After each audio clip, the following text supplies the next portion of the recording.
본 방송은 성남문화재단 마을미디어 지원사업으로 제작되었습니다.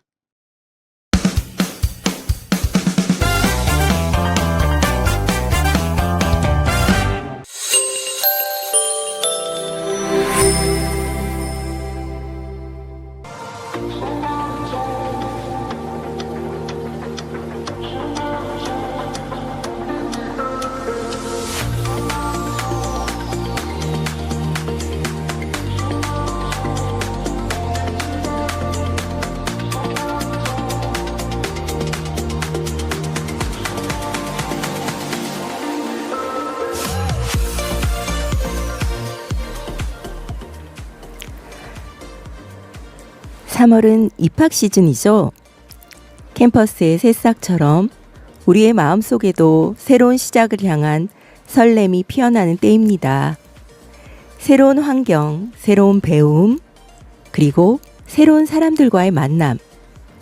언제나 첫걸음은 두렵기도 하지만 그만큼 기대와 희망이 가득한 시간이기도 하죠. 소보루 라디오 신중년 둥지 탈출 프로젝트. 이런 거 어디서 배워요? 오늘도 새로운 도전을 꿈꾸는 여러분과 함께합니다.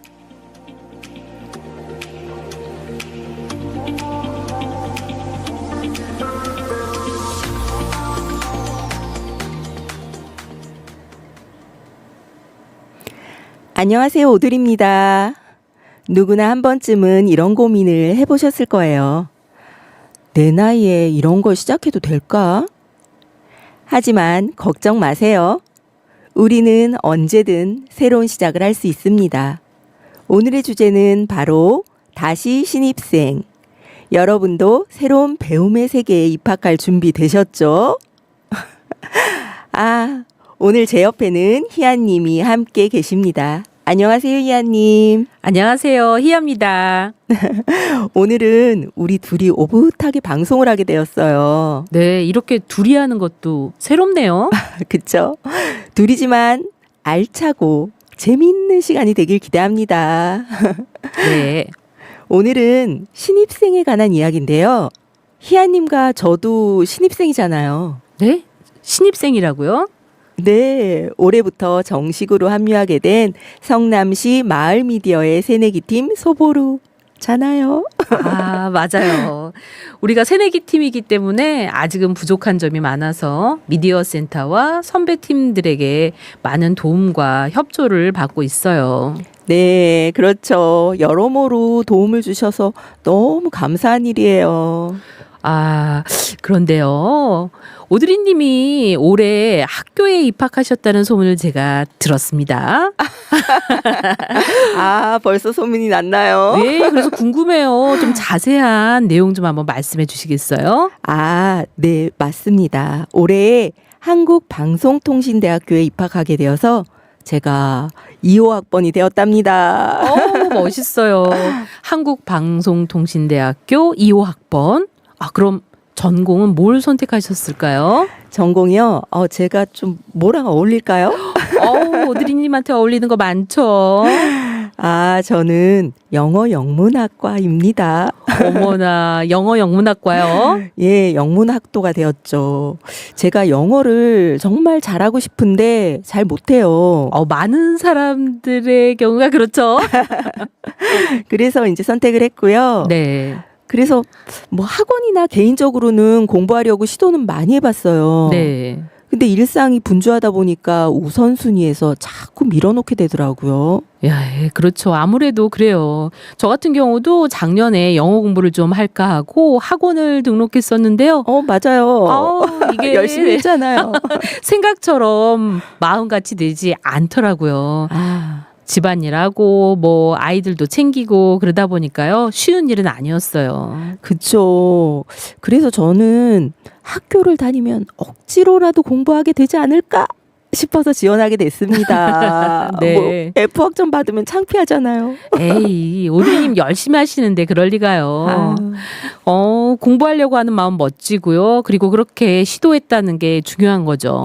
그쵸. 아무튼 큰맘 먹고 일생의 수건 사업인 영어 공부를 다시 도전해보기로 했다는 것에서 스스로 시작이 반이다라고 생각하면서 다시 신입생이 되었습니다. 네, 멋있습니다. 그래서 오늘은 다시 신입생이 된 제 요즘의 일상을 바탕으로 이야기를 풀어가려고 합니다. 기대 많이 됩니다. 왜 요즘 50, 60대 신중년분들이 대학 강의실이나 온라인 클래스를 찾는 경우가 많잖아요. 그렇죠. 그래서 아예 제2의 대학 생활을 시작하시는 분들도 계시고 평생 꿈꿔왔던 전공을 새로 시작하시는 그런 분들도 계시잖아요. 맞습니다. 주된 일자리에서 퇴직하고 재취업 일자리에 종사하며 노후를 준비하는 5060 세대들을 신중년이라고 하는데요. 전체 인구의 약 30%를 넘었다고 하네요. 꽤 높은 비율이에요. 네. 그래서 우리나라의 각 대학에서 이러한 수요에 발맞춰서 중장년층을 위한 취업 및 창업 전문가 과정을 마련해서 운영 중이고요. 네. 또 신중년 시대를 위한 입시 제도까지 활성화돼서 만학도 전형 학과까지 등장을 했다고 하네요. 와우. 예, 그런 입시 전형에다가 우리 성남시에도 가천대, 동서울대, 신구대, 을지대 같은 이런 지역 대학들이랑 연계해서 5060 신중년의 인생 2막 준비를 지원하기 위한 그런 평생교육 프로그램들이 많이 운영되고 있다고 해요. 맞아요. 평생 교육 프로그램도 있고 또 진짜 대학을 들어갈 수도 있고 그래서 요즘은 배움의 의지만 있다면 뭐가 됐던 문은 활짝 열려 있는 것 같습니다. 네, 다 좋아요. 중년이 되어서 좀 더 긴 호흡으로 깊이 있게 공부를 해보고 싶다라고 하는 그런 분들에게는 오드리 님이 입학하신 한국방송통신대학교가 하나의 좋은 선택지가 될 수 있을 것 같아요. 맞아요. 과거에 한국방송통신대학교, 이름이 좀 기니까 방송대라고 하겠습니다. 네. 방송대는 여러 사정으로 학업의 시기를 놓쳤거나 사회생활 중 승진 등의 학위가 필요한 이들이 많이 다녔어요. 물론 지금도 그런 분들이 계실 거예요. 하지만 요즘은 법조인, 의사, 교수 등 전문직부터 고등학교 졸업 후 방송대에 입학하는 학생까지 입학생의 범위가 무척 넓어졌어요. 그럼 신입생인데도 젊은 친구들 말고 5060 분들도 엄청 많다는 말씀이겠네요. 그렇죠. 그럼 듣다 보니까 자꾸 더 궁금해지는데요. 신입생들을 위한 어떤 안내 이런 거가 있을까요? 저도 등록은 했지만 내가 과연 공부를 할 수 있을까 하는 두려움과 설렘이 있었어요. 예, 그럴 것 같아요. 예, 그럴 때 그 오리엔테이션이 있다는 소식이 있더라고요. 네. 그래서 거기에 참석을 했습니다. 저 같은 생각을 많이 가지셨는지 참석을 꽤 많이 해주셨더라고요. 그래요. 예, 미금역에 있는 성남학습관으로 갔는데 처음 들어갈 때부터 벌써 입학식 분위기가 나더라고요. 오리엔테이션이지만. 예. 조금 그래도 좀 그때 친분이 생긴 분들도 계실까요? 네. 처음 가면은 왠지 너무 좀 뻘쭘하잖아요. 그러게요. 근데 제 옆에 이제 두 분이 계셨어요. 예. 그래서 저희들 이제 서로 이제 통성명도 하면서 얘기를 했는데 예. 한 분은 너무 젊고 예쁘신 20대 여자분이셨어요. 네네. 직장에서 업무 관련해서 영어 공부가 꼭 필요해서 이제 또 영어 공부를 시작하게 됐다 하시는 분이 계셨고요. 예, 그리고 또 한 분은요? 예, 50대 중반 정도의 여성분이신데 직업이 이 근처 문화센터 요리 강사셨어요. 요리 강사님이요. 네, 정말 열심히 사시는 분이죠. 네. 네, 본인의 직업은 따로 있으시고 또 예. 영어 영문학과에 이제 등록을 하셨는데 젊어서는 불문학을 전공을 하셨대요. 네. 그리고 이제 게다가 코로나 때 대학원을 또 등록을 하셔서 네. 문예창작 콘텐츠 학과를 들어가셔서 공부를 하시고 나서 작가가 되셨다고 합니다. 정말 다채로운 그런 예. 경력의 멋진 분이네요. 책도 무려 3권을 내셨더라고요. 와우, 대단하십니다. 그렇게 해가지고 또 짧은 시간에 작가가 되고 또 예술인이 되다 보니까 더 이제 도전의 의욕이 생기신 거죠. 네. 해외에 레지던스 프로그램을 경험해보고 싶다 해서 영어를 공부하고 싶으셔서 예. 영문학에 또 편입을 하셨더라고요. 그래서 정말 대단하시다. 근데 그분이 이 학교를 전부 방송대를 다니셨더라고요. 아우, 전부요? 예. 예. 대학원까지요. 방송통신대학교에 예. 대학원 과정까지 있었나요? 그렇더라고요. 하나 또 더 제가 배우게 되네요. 네. 그러고 보니까 저도 아는 분이 한국 방송통신대학교를 다니셨는데 이미 세 개의 학과를 졸업하시고 그걸로 끝이 아니라 다시 또 네 번째 도전을 하고 계신 분이 있어요. 와, 대단하네요. 그렇죠. 이 성남시에 살고 계신 50대 저의 지인분이랍니다. 역시 또 50대 또 성남 여성분은 정말 열정이 넘치시네요. 네, 그래요. 그래서 이런 말이 있어요. 어떤 제가 말일까요? 그 학교를 가서 선배님들한테 들었는데 예. 방송대에 졸업을 못한 사람은 있어도 한 번만 졸업하는 사람은 없다. 이런 말이 있을 정도로 방송대 다니시는 분들이 배우는 재미에 푹 빠지시더라고요. 그런 멋진 말이 있어요. 네. 예. 저도 그렇게 될지도 모르겠습니다. 네, 정말 멋진 그러한 그 경험들인 것 같아요. 새로운 지식을 배우는 즐거움, 학우들과 함께하는 활기찬 에너지가 신중년분들에게 또 다른 삶의 원동력이 될 것 같습니다. 그렇죠.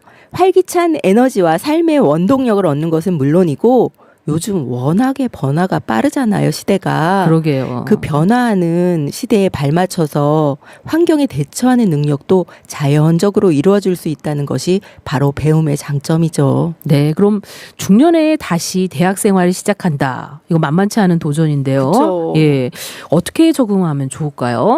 네, 그래서 제가 선배님들께 몇 가지 팁을 들었어요.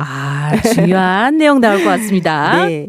첫째로 시간 관리가 중요합니다. 시간 관리요. 네, 보통의 경우 일과 가정을 병행을 하잖아요. 네, 주부님도 계시고 직장인분도 계시고 그렇죠. 그렇기 때문에 학습 스케줄을 미리미리 계획해서 실행하는 것이 중요합니다. 네, 첫째는 시간 관리가 중요하다. 네. 예, 둘째, 온라인 강의를 적극 활용해야 합니다. 온라인 강의요. 네, 방송대 강의는 온라인으로 제공이 되잖아요. 그렇죠. 그래서 언제 어디서든 학습할 수 있다는 장점이 있는데 언제 어디서든이라는 것이 또 단점이 될 수가 있잖아요. 네, 서서히 어떤 네. 느낌이 밀려옵니다.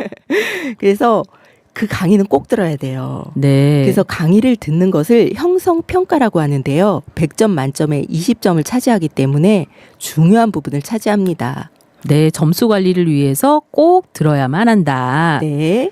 세 번째, 스터디 그룹 활용을 추천합니다. 스터디 그룹도 있어요. 물론요. 혼자 공부하는 것은 좀 힘들잖아요. 그렇죠. 그래서 같은 목표를 가진 사람들과 함께하면 더 효과적입니다. 예. 방송대는 온라인, 오프라인 모두 스터디가 활성화되어 있기 때문에 잘 활용하면 너무 좋아요. 그리고 학년별, 과목별로도 스터디가 잘 되어 있더라고요. 그러면 오드리 님도 뭐 참여하게 된 스터디가 있을까요? 네. 저는 3학년으로 편입을 했지만 예. 좀 기초가 부족한 학생이다 보니까 겸손의 말씀을요. 영문법의 기초 스터디에 참가하고 있습니다. 멋집니다. 추가로 조금 뭐 더 해주실 얘기가 있다면요? 네 번째로 동아리에 꼭 가입하세요. 동아리까지요? 네, 대학 생활의 꽃은 동아리 아닙니까? 그렇죠. 대학 생활을 더욱 풍성하게 만들어줄 뿐만 아니라 다양한 네트워크를 쌓을 수 있답니다. 그럼 오드리 님도 생각 중인 어떤 동아리가 있을까요? 저는 영어 연극 동아리에 꼭 도전해보고 싶습니다. 멋있습니다. 영어 연극 동아리. 근데 안타깝게도 지금은 영어 실력이 좀 없어서 좀 실력을 쌓은 다음에 꼭 또 도전하려고 생각 중입니다. 상상만 해도 멋있습니다. 오드리 님의 멋진 배우 능력과 영어가 결합된 그런 멋진 작품이 나중에 나올 것 같아요. 감사합니다. 근데 듣다 보니까요. 방송대는 주로 방송으로 수업을 받는 곳인데 그럼 어디에 가야지 학우님들을 볼 수 있을까요? 그렇죠. 뭐 스터디든 동아리든 학우님들을 봐야지 할 수 있는 거죠. 예. 본교는 해화동에 있지만 전국의 주요 시군의 지역대학, 학습센터, 학습관 등이 있어요. 네. 성남시에는 미금역 근처에 경기 지역대학 성남시 학습관이 있습니다. 네. 그래서 저는 그 아까 말했듯이 오리엔테이션을 성남시 학습관으로 참석을 했습니다. 그리고 스터디도 그곳에서 하고 있기 때문에 매주 참여하려고 노력하고 있습니다. 그리고 무엇보다도 요즘은 단톡 아닙니까? 그렇죠. 단톡방에 가입되어 있으면은 톡으로 대화를 나누거나 또 정보를 교환할 수 있습니다. 그래서 더 풍성한 대학 생활을 할 수 있죠. 네. 그런데 혹시 이제 연배가 많으신 분들 중에 컴퓨터가 서툴고 스마트 기기 활용이 좀 어려운 분들도 있을 것 같은데요. 이런 분들도 가능하실까요? 아, 그럼요. 그 온라인으로 수강을 신청하고 강의를 듣고 과제를 제출하는 것이기 때문에 컴퓨터 활용은 매우 중요합니다. 그래서 어려워하시는 분들을 위해서 전산 기초 교육이 있습니다. 전산 기초 교육 네. 좋네요. 그리고 담당 튜터님이 계셔가지고 1대1로 또 상담을 신청하거나 또 튜터님이 메일이나 문자로 또 알림을 주세요. 네. 그 도움을 받을 수 있어서 충분히 또 그 대학 생활을 하실 수 있습니다. 아, 그렇군요. 그리고 스터디 가면은 친절히 가르쳐 주시는 그 선배님들이 계세요. 본인들이 겪어왔기 때문에 정말 힘든데 뭐 이런 점이 있고 장단점이 있고 또 이렇게 레포터 내면은 빵점이다. 이런 경험까지 나눠주시더라고요. 선배님들의 중요한 조언 잘 참고해야 될 것 같고요. 네네. 오드리님도 이제 공부 시작한 지 한 달 정도 되었잖아요. 맞아요. 대학 생활 어떠신가요? 저 한 달 정도 됐는데 제가 이런저런 일로 너무 바빠서 아직 진도가 너무 느려요. 아직 수강 과목을 잘 많이 못 들었어요. 중간 또 과제 제출 기간이 또 코앞이라서 그것도 또 준비해야 되는 또 어려움이 있습니다. 네. 근데 무엇보다도 또 제 수준이 너무 낮아서 요즘은 공부 많이 해야겠구나 하는 그런 실감을 하고 있는 중입니다. 아우, 겸손의 말씀일 것 같고요. 아니에요. 입학은 쉬워도 졸업이 어렵다는 것이 방송된데 정말 걱정이 태산입니다. 아까 말씀해주신 그 선배님들의 팁대로 하시면 될 것 같은데요. 조사는 열심히 했지만 그게 그렇게 쉽지는 않더라고요. 알고 있다고 되는 것이 아니라 행동으로 옮겨야 되는 것이고 또 공부는 또 해야 되겠죠. 맞아요. 그렇지만 저보다 또 연배가 있으신 선배님들도 그 입학할 땐 저랑 비슷했지만 지금은 또 실력이 무척 좋으세요. 네. 그런 분들을 보면서 저도 포기하지 않고 열심히 또 즐겁게 해보려고 합니다. 각오가 대단하신데요. 성적 장학금도 받으시고 꼭 졸업도 할 수 있기를 제가 응원해 보겠습니다. 장학금은 모르겠고 졸업은 꼭 하고 싶습니다. 오드림님뿐만 아니라 배움에 도전하신 많은 분들의 첫걸음을 응원하고 싶어요. 앞으로도 꾸준히 도전하면서 배움의 즐거움을 만끽하시길 바랍니다. 네, 희아님이 응원하니까 너무 힘이 나네요. 네. 감사합니다. 예, 감사합니다. 네, 오늘 함께 해주셔서 더욱 고맙습니다. 이런 거 어디서 배워요? 오늘 방송도 어느덧 마칠 시간이 다가왔습니다. 새로운 배움은 우리에게 활력을 주고 삶의 새로운 페이지를 열어줍니다. 여러분도 신입생이 되는 걸 두려워하지 마세요. 지금까지 오드리였습니다. 다음 시간에도 더 유익한 얘기로 찾아오겠습니다. 여러분, 오늘도 새로운 도전 화이팅입니다.